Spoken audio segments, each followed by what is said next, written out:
أعوذ بالله من الشيطان الرجيم. بسم الله الرحمن الرحيم. الحمد لله رب العالمين. صلى الله عليك يا مولاي يا رسول الله وعلى آلك المظلومين. صلى الله عليك يا مولاي يا أبا عبد الله يا قتيل كربلاء ويا مقطوع الرأس من القفا ويا مسلوب العمامة والردى. طبتم والله وطابت الأرض التي فيها دفنتم. يا ليتنا كنا معكم ونسير على هداكم فنفوز فوزا عظيما. إنا لله وإنا إليه راجعون. وسيعلم الذين ظلموا آل محمد أي منقلب ينقلبون. والعاقبة للمتقين ولا عدوان إلا على الظالمين. يقول الله سبحانه وتعالى: يا أيها الذين آمنوا كونوا أنصار الله كما قال عيسى بن مريم للحواريين من أنصاري إلى الله قال الحواريون نحن أنصار الله. فآمنت طائفة من بني إسرائيل وكفرت طائفة فأيدنا الذين آمنوا على عدوهم فأصبحوا ظاهرين. صدق الله العلي العظيم.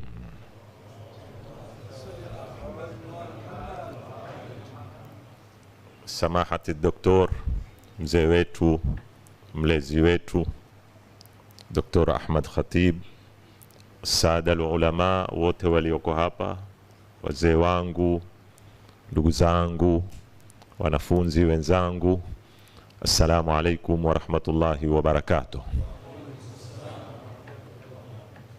Ningeomba kwanza pia kwa niaba yangu tusomeni suratul Fatiha kuwakumbuka waumini waliotangulia katika darul akhirah, na hasa wale waliokuwa na mahusiano mubashara na majlis kama hizi, kuanzia mzee wetu, mwalimu wetu, kiongozi wetu Sheikh Abdullahi Nasir, ndugu zetu waliotangulia Said Nashir Shabir, ambayo ndio mwaka wa kwanza huu twafanya majalis na hatuko naye, wazee wa hapa msikitini na wote. Al-Fatiha. Bismillahirrahmanirrahim. Alhamdulillahi rabbil alamin. Maliki yawmiddin. Iyyaka na'budu wa iyyaka nasta'in. Ihdina as-siratal mustaqim. Siratal ladhina an'amta alayhim ghayril.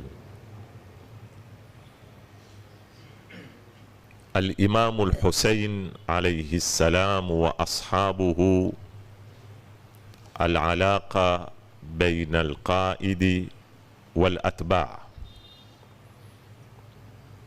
mada ambayo tulikubaliana na kamati ya andalizi baada ya kushauriana ya mwaka huu yasema Imam Hussein na masahaba wake, kisha chini mahusiano ama uhusiano kati ya kiongozi na wafuasi, kwa sababu ukizungumzia tu Imam Hussein na masahaba zake ni mada pana sana, na inaweza kuzungumziwa kwa pande nyingi sana, na hata kama tutakavyokuona imeandikiwa vitabu na kila kitabu kimejadili upande fulani wa watu hawa. Sisi zaidi kwa taufiki ya Mwenyezi Mungu Subhanahu wa Ta'ala, katika siku tutakazokuwa pamoja, natarajia baina ya 8 mpaka 9 mara hii, kulingana na baadhi ya tarehe zinavyoenda. Kwa hivyo tuweza pengine tukawa na majlis 9. Zaidi tutazungumzia kuhusu al-alaqa baina al-qaidi wal-atba' au wal-ansar, mahusiano kati ya kiongozi na wafuasi wake.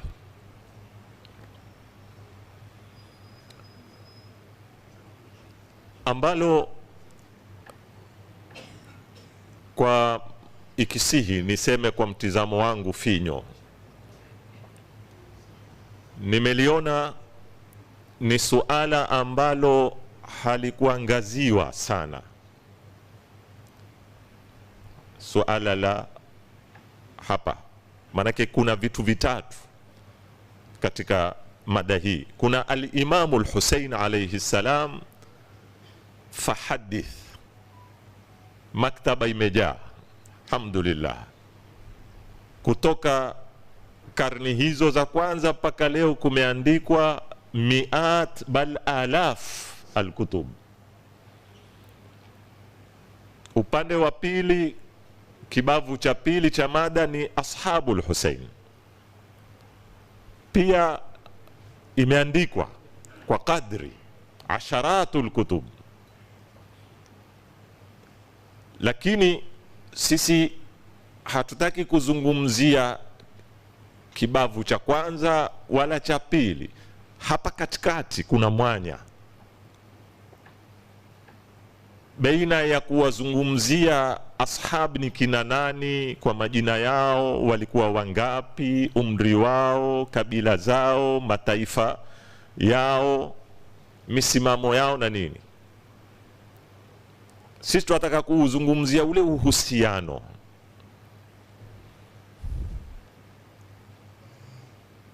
Kwa nini? Kwa sababu katika kadhia nyeti zinazotoa mwelekeo wa mustakbali wa umma, bali mustakbali wa mataifa, si kuwepo kiongozi peke yake, ambapo sisi mara nyingi twatizamia hapo. Tunataka tuwe na viongozi, tunataka tuwe na kiongozi. Kuwepo kiongozi peke yake ni sehemu ya suluhisho, si suluhisho lote. Na lao pangalikuwa kuwepo kiongozi anayefaa ni suluhisho kamili, basi manabii wote wangekuwa wamefaulu katika maisha yao. Na sisi tunajua ni laki na kitu, lakini si kila nabii au kila rasul mapinduzi yake yalifaulu.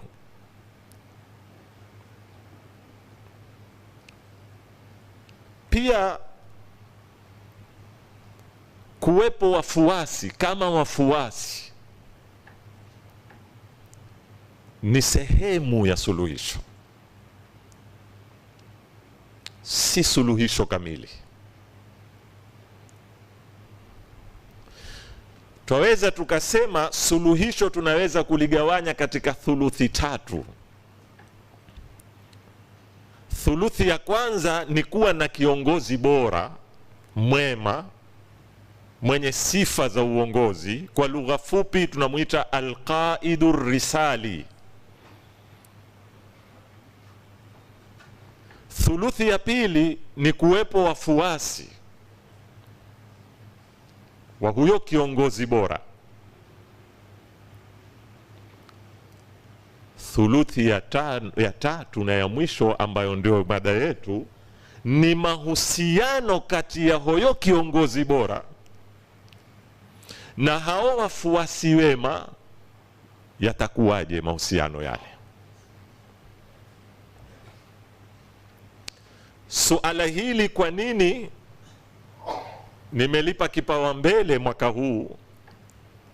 Kwa sababu tuna masomo mawili mbele yetu. yatatusaidia sana katika mjadala huu.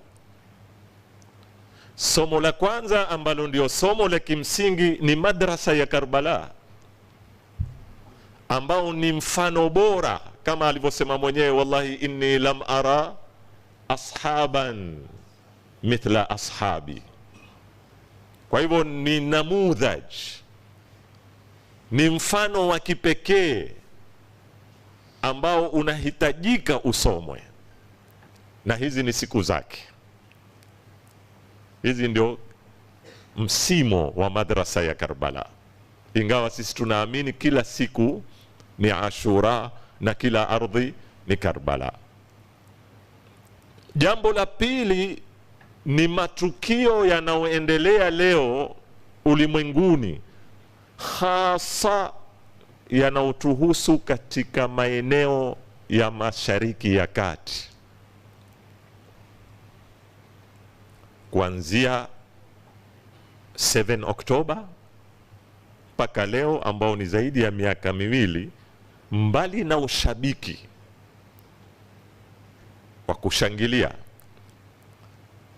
mbali na misimamo yetu au hawa zetu au mapendeleo yetu, pale pana masomo yatakayasomwe. Sawa Gaza, Lebanon na kumalizia Jamhuria Islamia Iran. Watu wote watizamia uongozi na unastahiki uzungumzwe. Viongozi kama waliouliwa, ambao bado wako hai, kuanzia Said Hassan Nasrallah, Said Hashim, kupitia Gaza mpaka kufikia kwa Ayatullah As-Said Ali Al-Khamenei rahmatullahi ta'ala alayhim jami'an. Lakini kuna suala lajitokeza ambalo pia naliona halijamulikiwa ipasavyo, ambao leo watu wameanza kusherehekea ushindi, na kama mwafuatilia habari, makubaliano wakati wowote yatakitishwa. Lakini mumeona yale mahusiano yaliyokuweko baina ya watu na viongozi wao. Watu wanaangalia bomu litatoka saa ngapi, litaanguka saa ngapi. Watu wanaangalia ni silaha gani mpya imetumika. Watu waangalia ni kiasi gani tumepiga hatua katika teknolojia. Watu wanaangalia kumeondoka msomi amekuja msomi, kumeondoka jamadari amekuja jamadari, sijui kumeondoka mwanadiplomasia amekuja mwana. Lakini mumeona watu kwa muda wa siku 124 wako barabarani.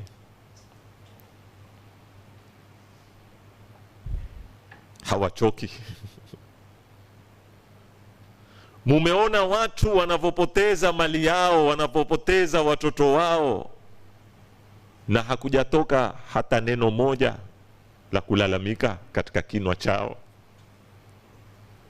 Mumeona ile fanaa ya shaab kwa viongozi wao.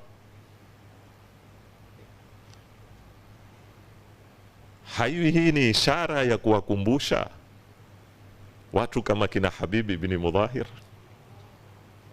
Haiwi ni ishara hii ya kuwakumbusha watu kama kina Zuhair ibn al-Qain kwamba lao nitachukuliwa, nikatwe, nichomwe, jivu langu lirushwe katika anga, alafu niregeshwe tena, nifanyiwe hivyo hivyo? Lau fu'ilat bi dhalika 1000 marra ma taraktuka ya Hussein.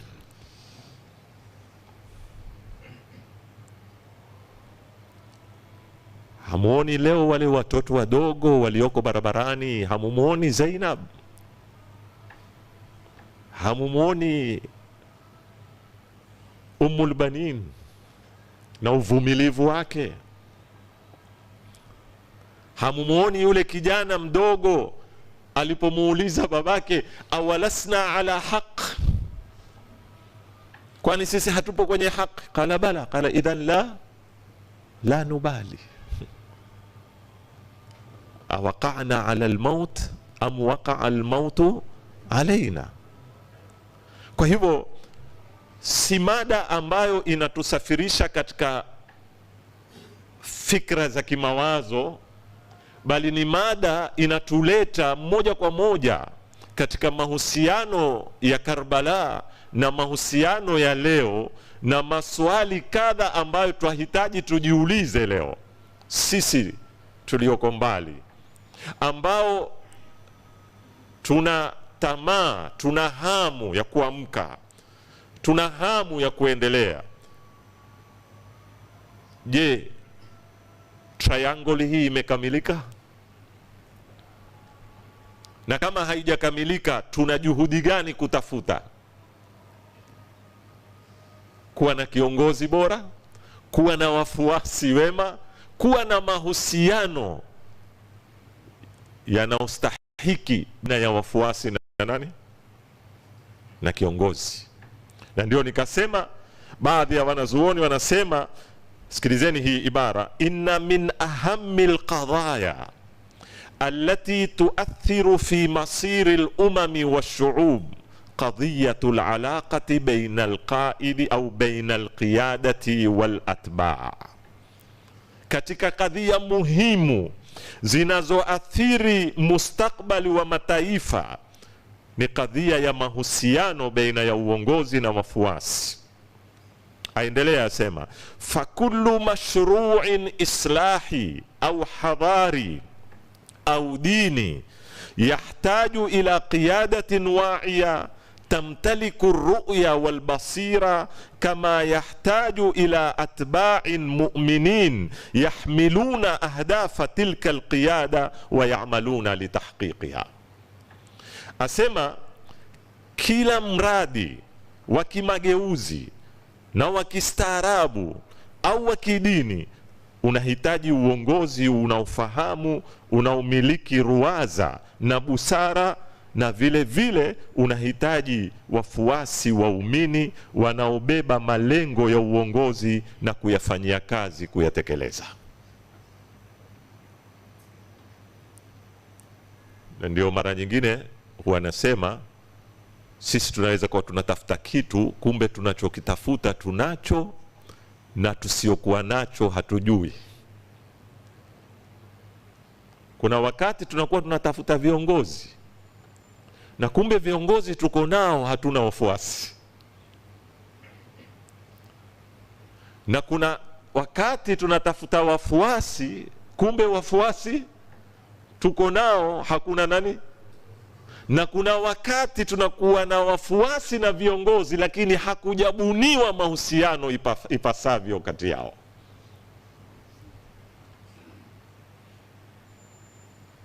Na hili ni jambo ambalo wanaharakati wa kijamii ni muhimu walitilie maanani sana na kulijali.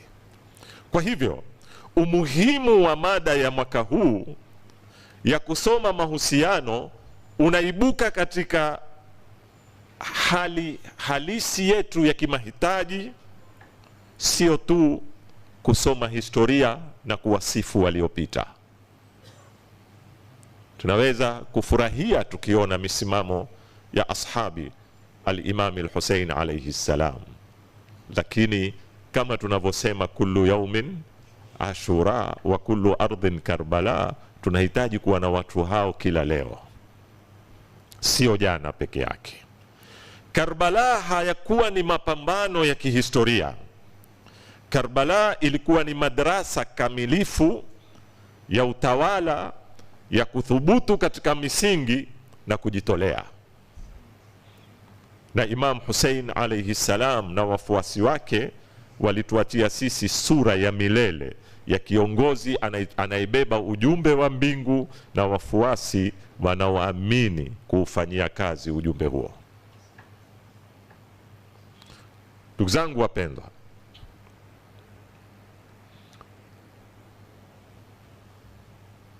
sioni dharura ya kuzungumza katika jamii zetu, hususan sisi Waislamu, umuhimu wa kuwa na uongozi, hasa katika jamii za wafuasi wa Ahlul Bait. Na mara nyingine kuna vitu vikizungumzwa katika hali ya kawaida vinakuwa na ugumu kufahamika, lakini ukizungumzia mambo hayo katika wakati wa haja, ufahamu wake unakuwa na uwepesi zaidi. Ni jambo ambalo tulikuwa tukabiliwa sana na tupata shida sana kulijibu wakati tukiambiwa uimamu ni katika usuluddin kwa ndugu zetu, na likiwaletea ile hali ya wanakuwa sensitive, na upande wanaotizamia wao zaidi ni upande kwa basi wengine si Waislamu. La, masala yako hapo, na wanazuoni wamebaini baina usuluddin na usulil madhhab. Lakini suala la kimsingi liko hapa, kulingana na mpangilio wa mafundisho yetu. Tunaposema kuna usuluddin, kisha kuna furuu din, kisha kuna na mambo ya akhlaq, lile linalotajwa kwenye usuluddin linakuwa na kipawa mbele na umuhimu wa hali ya juu. Hili la fasiri jamii za wafuasi wa Ahlul Bait linavyoamini nafasi ya uongozi katika jamii zake, kama nilivyozungumza katika kongamano la 40 hapa Dar es Salaam ya Said Khamenei, kwamba uongozi kwetu sisi huwezi kuanza kuuzungumzia kwenye marjaia, unaanza kuuzungumzia kule nyuma, unaanza kwenye risala, waja kwenye imama, wateremka kwenye marjaia, kwa sababu hili ni tunda la mti ule, kama wanavyosema Waarabu, hadhihi thamara min tilka ashajara. Kwa hivyo sioni dharura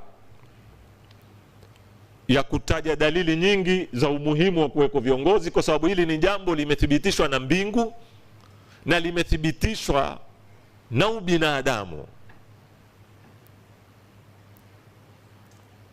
Mwenyezi Mungu Subhanahu wa Ta'ala mara nyingi ametumia kwenye Qur'ani maumbile yako ya kimwili, ya kibiolojia kama dalili za kuthibitisha itikadi zako.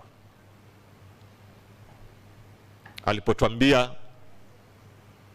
alam naj'al lahu aynaini wa lisanan wa shafatain, akataka uyasome macho yako, ulimi wako, midomo yako, endelea, masikio yako, mikono yako, mpaka mpangilio wa vidole vyako. Kwa nini vilikuwa vitano? Na kwa nini havikuwekwa katika muundo mmoja? Na kwa nini kukawa na hili gumba likakaa kando? Tasawar kama hili lilikuwa hakuna, ni vitano vote vimenyoka, mkono ungefanya kazi vipi? Wa fi anfusikum, Mwenyezi Mungu asema sanurihim ayatina fil afaqi wa fi hatta yatabayyana lahum annahu alhaq, tutawaonesha ishara zetu pambizoni na katika nafsi zao mpaka iwabainikie wao wazi kwamba haya ni kweli. Kwa hivyo mwili wako, maumbile yako, dhahiran wa batinan, pana dalili nyingi, na moja ni dalili ya uongozi. Takuta viungo vote hivi ulivyo navyo, mwisho mambo yote yanarudi kwenye nini? Kwenye ubongo.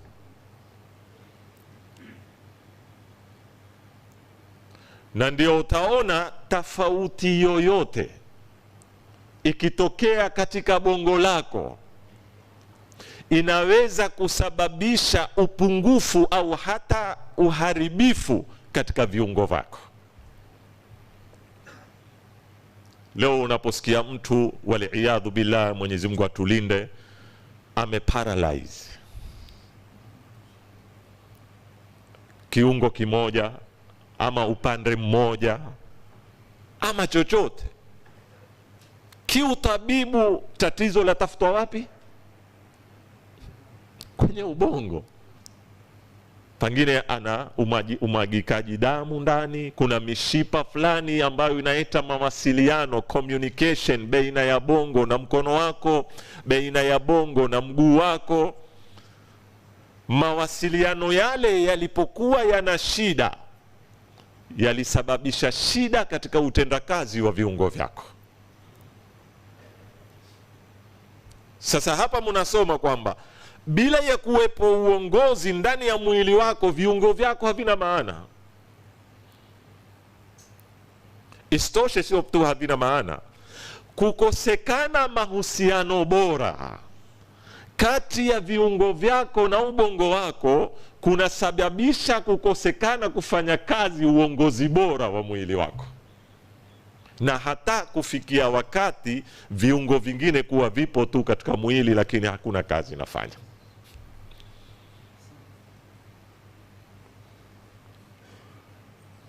Wa fi anfusihim.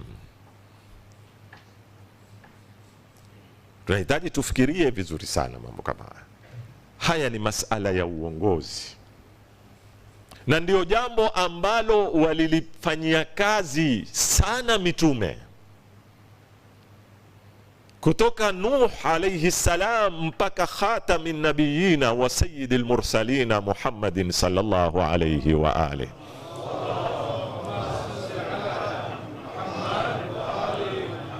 Ndio mazungumzia kul in kuntum tuhibbuna Allaha fattabi'uni.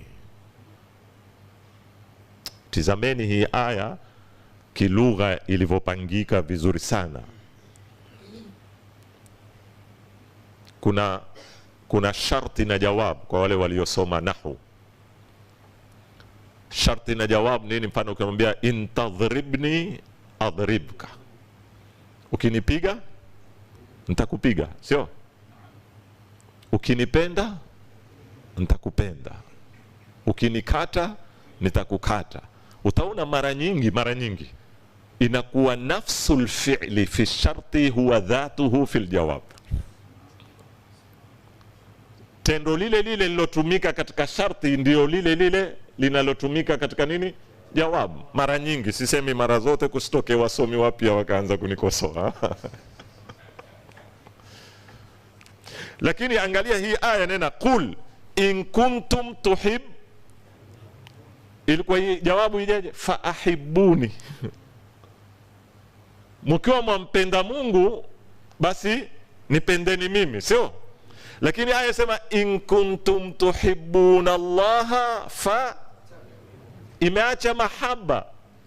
Si kwamba hayapo, inataka kutuambia alaka baina ya uongozi na wafuasi haibaki peke yake kwenye mapenzi, inataka mapenzi yanaozalisha ufuasi. Labbaika ya Hussein, labbaika ya Hussein, labbaika ya Hussein, labbaika ya Hussein. Kwa hivyo mapenzi yapo, huwezi kufuata kama hupendi. Ngala Mwenyezi Mungu Subhanahu wa Ta'ala katika sharti ametukua mabda, katika jawabu ametukua natija, natijatul mabda, kwa sababu mapenzi ni mabda, huzni ni mabda, ni msingi unazalisha matokeo na matunda. Ukipenda wafanya nini? Wafuata. Ukihuzunika walia, sio? Sasa ukipenda utakana ufuate. Mwenyezi Mungu akaruka kwenye natija, qul in kuntum tuhibbuna Allaha fa. Na ndio baadhi ya ulama katika kuifasiri aya ya mawadda wanaposema qul la as'alukum alayhi ajran illa almawaddata fil qurba, wanauliza kwa hikma gani ilitumika mawadda haikutumika mahaba, na ni tofauti gani baina ya mahaba na nini na mawadda? Haikuna na qul la as'alukum alayhi ajran illa almahabba. wanasema alfarqu baina almahabbati walmawadda, almawadda hiya almahabbatu allati tadhharu atharuha. Sijui tumeelewana vizuri sana. Ni mapenzi ambayo athari zake zinafanya nini? Kwa hivyo watu wa nyumba kidogo, kupendana mume na mke haitoshi kubaki ni hisia iko ndani ya nini, ya moyo, haijengi nyumba. Sema ndia mwalimu wetu Lamu mmoja, Allah yarhamu, Ustadh Yusuf alisaba, ukamwambia ukitaka kujenga nyumba, sijui mliona clip zake, ukitaka kujenga, haijengi nyumba kubaki ni shuurun dakhili, sio? Ni lazima ile shuur, ile hisia iliyoko ndani ya nafsi ibadilike kwenye athar, ndipo pale kutakuja hadaya, zawadi, sio? Na kila mmoja ajua athari za kudhihirisha upande wake, na wale ambao hawajui watasoma kwa wajuao. Naam.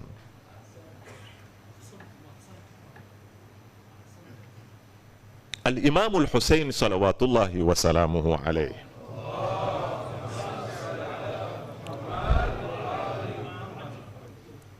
hakuna shaka kwamba alikuwa kiongozi hata kwa wasiompenda.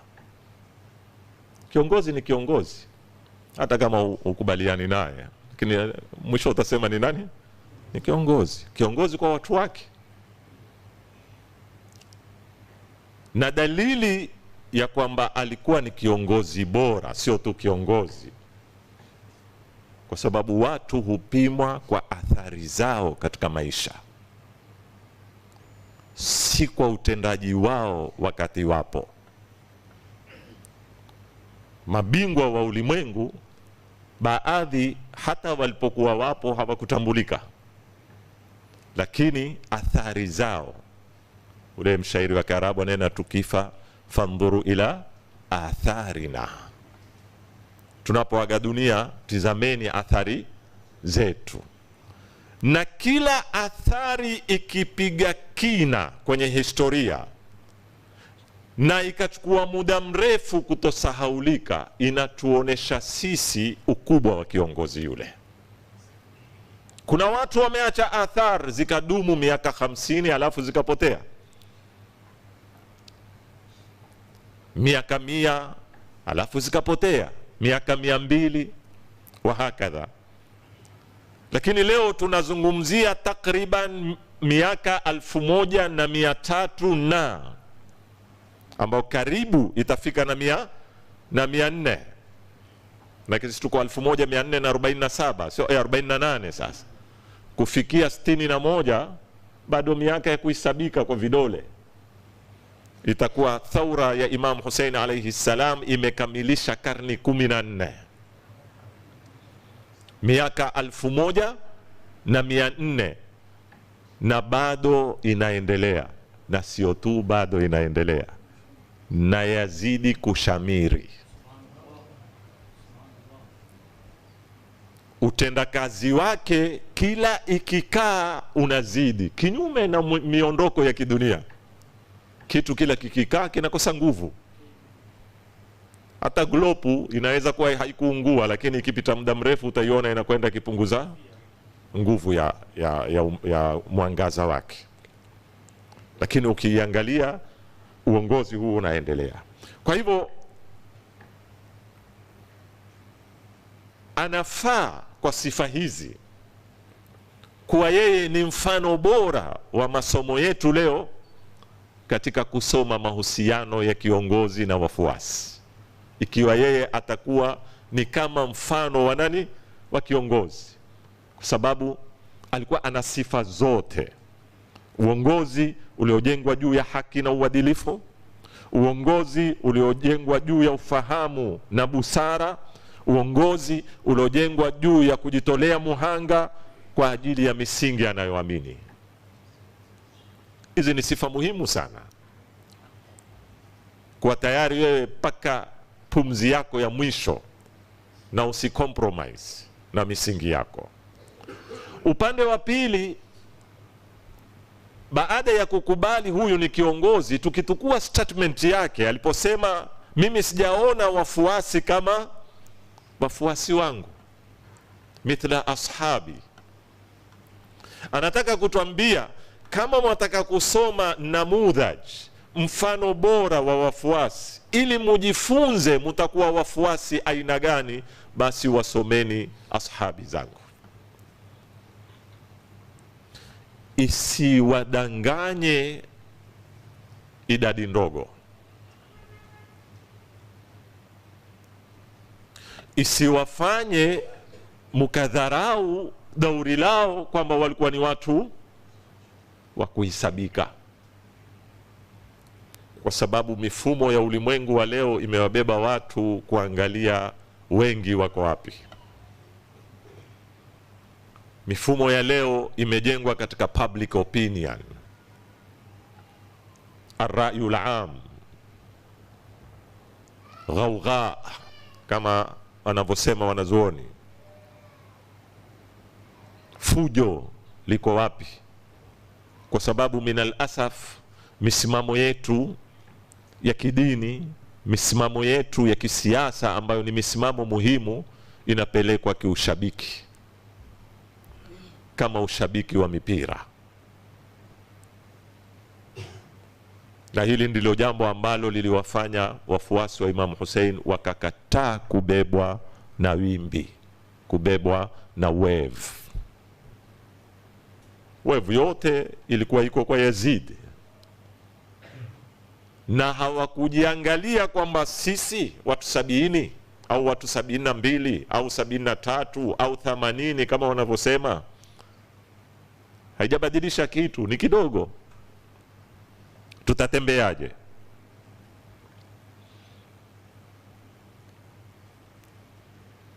Ndugu zangu wapendwa, leo nilikuwa niko kwenye utangulizi tu wa kuonesha umuhimu wa hii mada na mahitaji yetu. Ili kumaliza utangulizi wangu, nina mambo kidogo nataka kuyaelezea.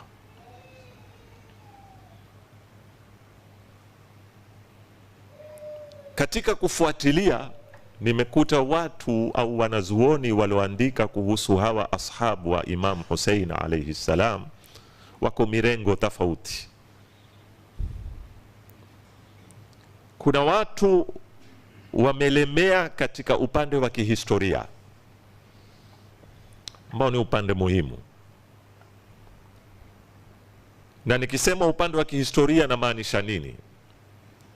Zaidi wamezungumzia hawa ni watu gani, walikuwa ni wangapi, wameingia kwenye mijadala hiyo, kila mmoja kutaka kutoa hisabu yake, wenye kusema 70, wenye 73, wenye 80.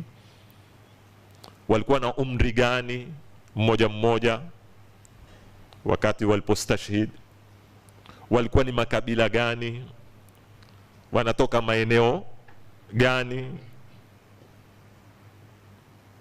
na mpangilio wa shahada zao. Ni nani alikuwa wa kwanza, ni nani alikuwa wa pili, alafu wa tatu alipofuatilia. Na mara nyingi hii inasaidia katika kusoma makatil, yale mauaji, kuyaelezea, na hususa maatam za siku ile. Huno ni mrengo ambao mrengo huu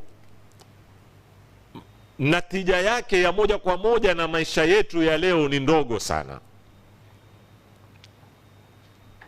Sisemi haina natija, natija yake ya moja kwa moja ina natija bishaklin ghairi katika nitakavyokueleza mirengo mingine, kwa sababu tunarudi kwenye msingi wa mrengo huu. Lakini pia mrengo huu mara nyingine unatuleta katika natija mbaya, ikitubadilisha katika mijadala ya kihistoria. Kama mfano leo wale watu kukaa muda mrefu wanajadili fimbo ya Nabii Musa ilikuwa ni mti gani. Nimezungumza sana mimi mambo kama haya. Ama mti aliyokula baba yetu na mama yetu Adam na Hawa alayhima wa ala nabiyina wa alihi salatu wassalam, Allahumma salli. Ulikuwa ni mti gani? Ama lile jahazi la Nabii Nuh lilitua wapi? Arafa, sijui wapi. Ni vitu muhimu vya kihistoria, lakini mara nyingi zikiletwa katika mijadala ya kila leo na yakateremshwa mpaka kwa watu wa kawaida, zinatuleta katika kitu wanazoona na kiita tarafun fikri, kupumbaa kimawazo. Unasahau changamoto zako. Ni kama mfano wa mtu ana njaa, yeye na mkewe na wane, amekaa na jadili pale mkebeni kuna buru ama kuna mtama. Sijui tumeelewana vizuri sana. Ikiwa iliyopo pale ni buru, ikiwa iliyoko pale ni mtama, maadamu mkebe si wako, haukuondoshei njaa yako. Enuka ukafanya kazi, tutafute nini? Buru yetu, sio?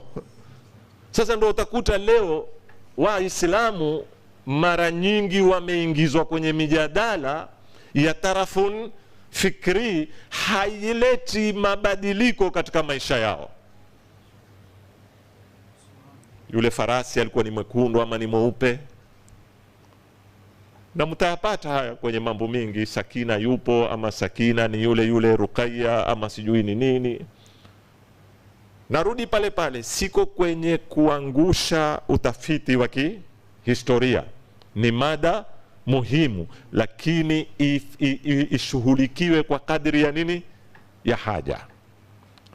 Mrengo wa pili, kuna mrengo ambao umewasoma hawa ashabu wa Imam Hussein, wanaita dirasat shakhsiya, sifa zao za kibinafsi. Mfano ukimsoma Abul Fadl al-Abbas, ushujaa wake, uhodari wake katika vita, kujitolea kwake. Ukimsoma mfano Habibu ibn Mudahir, ukimsoma Hur, ukimsoma mmoja baada ya mmoja, kila mtu anamueleza, kwa sababu wanadamu wanatofautiana katika sifa zao. Hunu ni mrengo una umuhimu na una mchango mkubwa katika maisha yetu, hususan katika jambo la ruwaza njema, kuwapatia watoto wetu role model, badala ya kwenda kutafuta actor na actress. Tunajaribu kuwaonesha mabingwa wetu, sifa zao, kazi zao, walivyokuwa wakijitolea, ili kesho mtu aweze kusema mimi ni kama fulani, mimi nataka kuwa kama fulani, mimi nitajiita jina la nani, la fulani. Kwa hivyo upande wa kimalezi unakuwa na mchango mkubwa sana, upande kama huu, hususan katika wakati unapowasoma katika nguvu ya maamuzi yao, misimamo yao. Mrengo mwingine unaitwa ni mrengo wa kiitikadi.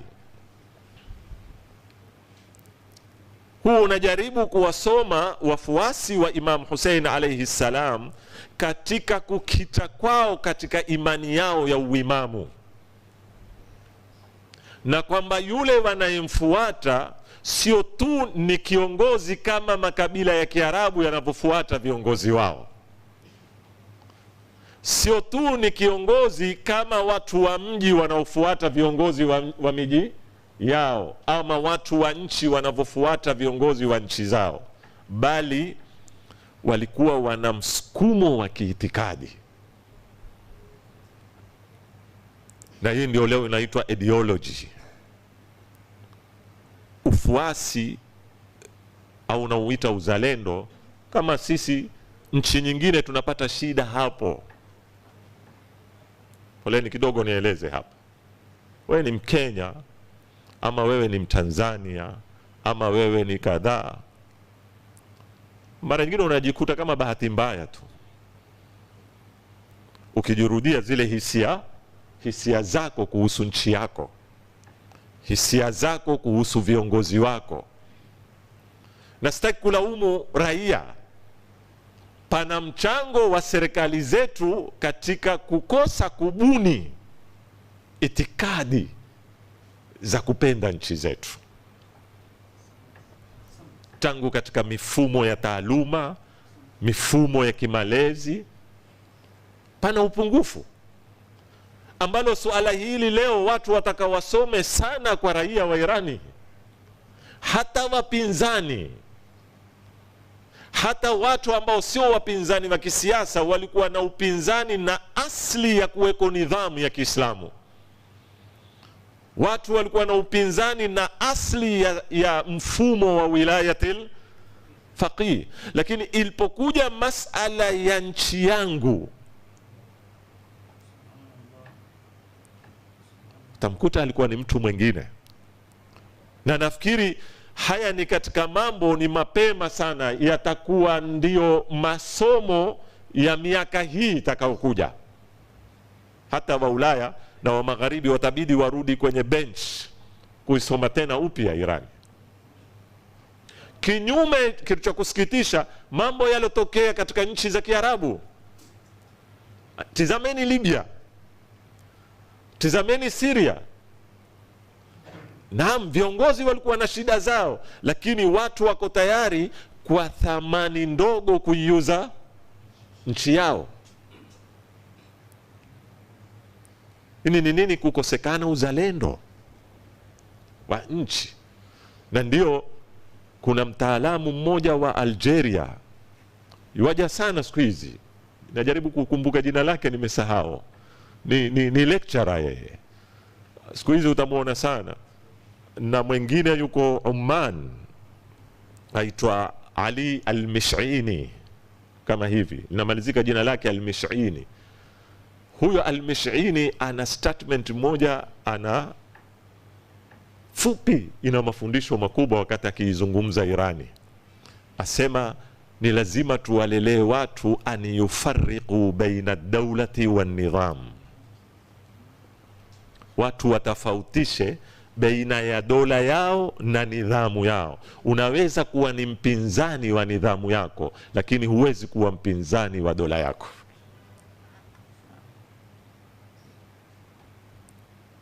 Unaweza kuwa ni mpinzani wa utawala ulioko mamlakani, lakini huwezi kuwa ni mpinzani wa tarikhi yako na ustaarabu wako na nchi yako.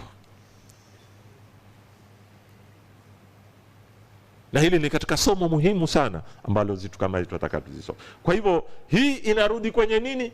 Vipi utajenga itikadi za watu katika mahusiano yao na nchi zao. Mtizame Mtume Muhammad sallallahu alaihi wasallam.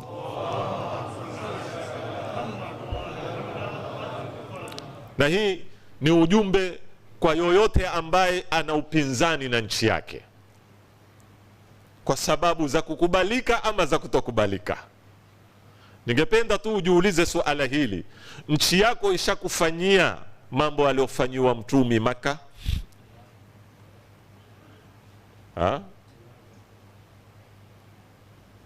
Mpaka ikakutoa katika nchi yako, mpaka ikakupokonya uraia wako, ikakunyanyasa, wakakupokonya. Nafikiri mwajua mateso aliyoteswa bwana Mtume sallallahu alaihi wasallam. Mtizame wakati anahama, wakati wa hijra, ashatoka Maka. Wanahistoria watuambia alisimama wakati huko nje ya Maka, akaugeukia mji wa Maka, akauzungumza na mji. Hakuzungumza na watu, azungumza na nini? Na mji, akiuambia Mwenyezi Mungu ajua kwamba wewe ndio ahabul biladi ilayya, sibadilishi mahaba yangu kwako. Mpaka hivi natoka naenda Madina, lakini lau nitaulizwa mji unaopenda zaidi katika dunia ni mji gani, tamwambia ni wewe Maka, kwa sababu mimi ni sehemu yako na wewe ni sehemu ya nchi yako. Na lau si watu wako, hakumwambia lau si wewe, wewe huna hatia, lau si watu wako kunitoa, lama kharajt, singetoka. Na siku alipokuja kuukomboa mji ule, katika oda alizotoa, hakuna kuharibu mali, hakuna kuua mtu, lazima kwa al-yawmu yaumul marhama. Wale baadhi walioshiriki kumtoa akasema, ala man dakhala baita abi Sufyani fahuwa amin.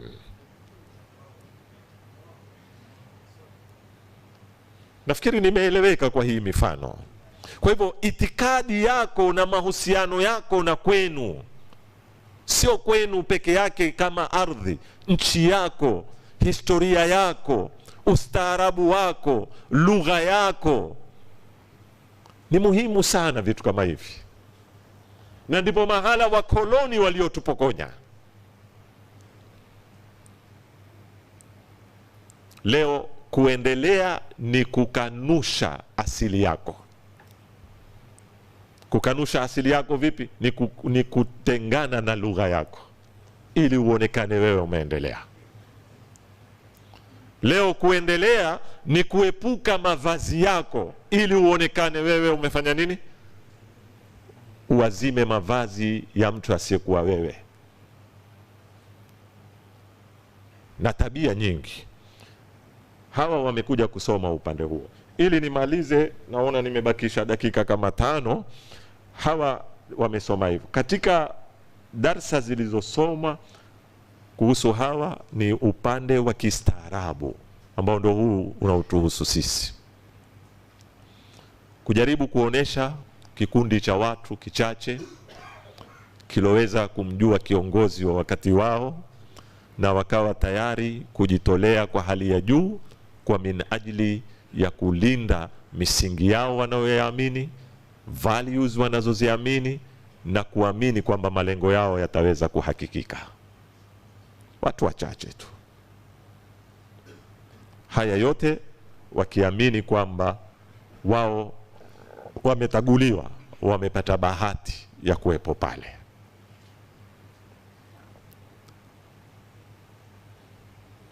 Wengine hawakuwepo pale kuanzia mwanzo wa safari. Ili ni somo muhimu sana. Kuwepo kwenye mstari wa haki haimaanishi ulienda mbele. Msomeni Zuhairi ibn al-Qain. Sio Imamu ampishana naye katika msafara wake. Yeye ana safari yake na haima yake na watu wake na mkewe.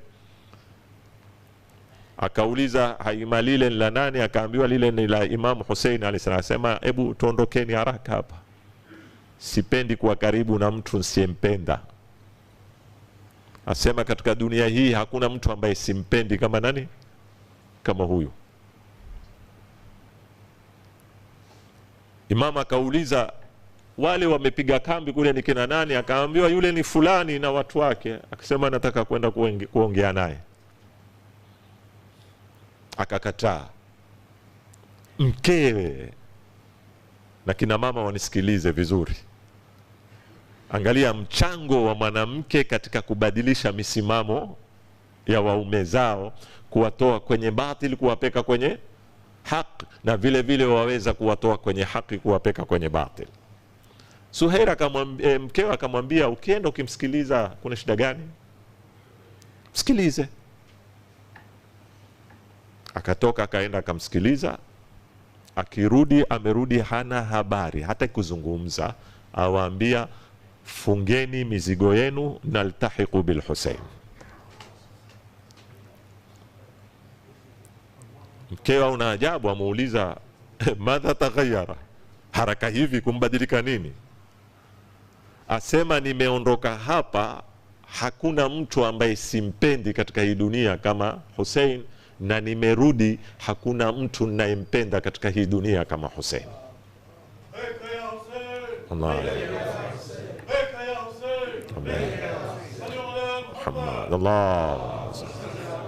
Mmoja katika maulamai alipokuwa akinukuu kiswa hiki asema, natamanna tungejua mjadala ulioendelea kati yao kulizungumzwa nini. Tarehe haikutunukulia ni nini alichomwambia Imam Hussein mpaka akabadilika 90 degrees kama wanavyotuambia. Mfano wa pili mtukue Al-Hurr. Wanasema last minute, masaa tu yamebakia kutoa uamuzi Hurr atakuwa ni grupu gani. Lakini angalia Mwenyezi Mungu Subhanahu wa Ta'ala alipomfungua kifua chake, akaiamsha dhamir. Na mara nyingi katika masala kama haya, ndugu zangu, hatutaki akili nyingi, hatutaki mijadala mingi, tunataka kuifanyisha kazi dhamiri yetu ya ubinadamu, kwa sababu kuna mambo mingi wewe unayatetea kifikra, yaweza kuwa dhamiri yako haikubaliani nayo. Na hii ndio Mwenyezi Mungu atuambia, balil insanu ala nafsihi basira walau alqa maadhira. Japokuwa huku nje ana mijadala, ana excuse nini, lakini akikaa peke yake akisikiliza mwito wa dhamiri yake, ambayo Umar ibn Saad dhamiri ilikuwa imekufa.